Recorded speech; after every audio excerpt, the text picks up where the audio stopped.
Hey everyone, and welcome to today's Explainer. I am absolutely thrilled you're joining me, because today we're diving into something that, well, it seems incredibly simple on the surface, right? But it's actually deeply profound and honestly life-changing.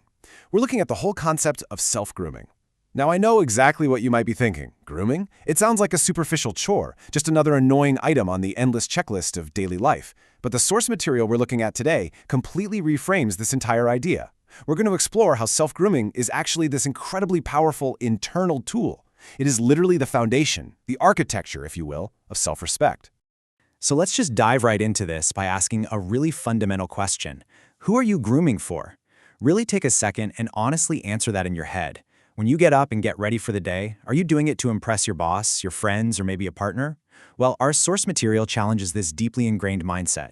It forces us to ask whether our daily habits are just performed to seek external validation from everyone else, or if they're actually meant to validate ourselves. Because grooming, at its absolute core, it isn't actually for anyone else. It's for you. Moving into Section 1, the cost of self-neglect and the danger of ignoring yourself. Look, we've all been in that rut where we just kind of let things slide. I mean, there's that universal feeling of skipping a shower on a lazy Sunday, which is totally fine. But letting it go for a whole week, yeah, that's when it gets tricky. When we break down the true cost of ignoring yourself, we see this terrifying link. On a physical level, it looks like messy hair, bad posture, and just carrying this heavy, sluggish energy. But psychologically, oh man, it completely drains your energy and tanks your confidence. Our source makes it crystal clear. A messy physical state slowly infects your mindset. Your physical neglect directly dictates your psychological reality. And it all boils down to one incredibly powerful equation. How you treat yourself equals how you feel about yourself. Just let that sink in for a second. It's a direct one-to-one ratio. If you treat your body like an afterthought, your brain literally concludes that you are an afterthought. You simply can't expect to feel amazing if you're treating yourself poorly. Which brings us to Section 2, the turning point, and realizing your worth. You see, there's this pivotal moment of clarity that happens when you look in the mirror and finally decide, you know what, enough is enough. And it usually comes down to three very simple words: I deserve better. Now, this isn't about desiring luxury items or achieving some impossible physical perfection. Not at all. It is completely devoid of ego. It's just a baseline realization that you are a human being, and you are absolutely worthy of basic care and maintenance. Section 3.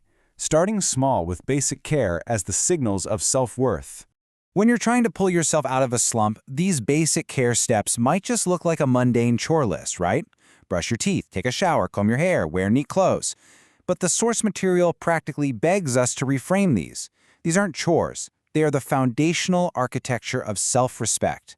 Every single time you put on a clean shirt, you're essentially laying down another brick in the foundation of your confidence. Because underneath the physical act of combing your hair or taking a shower, a massive psychological shift is happening. By doing these things, you're telling yourself, I matter. We're connecting physical steps directly to an internal psychological signal here. You are actively communicating your worth to your own brain. You aren't doing it to look good for the barista or the grocery store clerk. You're doing it so that when you look in the mirror, your reflection proves to you that you are a priority. Moving on to Section 4. Building a daily routine. From care to consistency. When you structure these signals into a predictable rhythm, you start building this unstoppable momentum. Just look at how this builds across an entire day. In the morning, you clean yourself and set the baseline.